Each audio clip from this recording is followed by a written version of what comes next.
আব্বু 2000 টাকা লাগবে, পরীক্ষার ফিস দিব। হ্যাঁ, পরীক্ষার ফি দেবা? বাও, তোমার বন্ধুর কাছে একটু ফোন করে জিগাই। আব্বা আবার হোনা লাগবে কি এর তো কন্দি? তুই তো সত্যিই কইতে আসো, তো ফোন দিলে দোষ কি? তা বাবা তাওহিদ, তোমাদের পরীক্ষার ফি কত? আমাদের পরীক্ষার ফিস তো 3500 টাকা। তা তোর বন্ধু দি 3500 টাকা কইলো, তা তুই এত কম কইলি কে?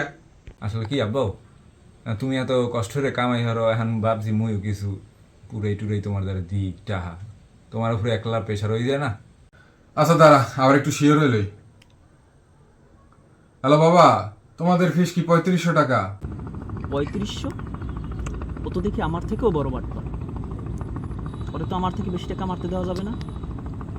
হ্যালো আঙ্কেল, পরীক্ষার ফিস আসলে 3500 টাকাই, কিন্তু ম্যাডাম আমার তো আত্মীয় হয়, তাই 3000 টাকাই ম্যানেজ করা যাবে।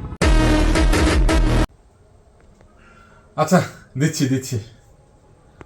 না না না না আব্বু, অনলাইনে অনলাইনে দেওয়া লাগবে না, ওই ক্যাশে দাও মুই দিও মনে। আচ্ছা দাঁড়া, দিতেছি। আমি আজকে গেছিলাম তোর কলেজে, 200 টাকা লাগছে, 200, বুঝছস? 200।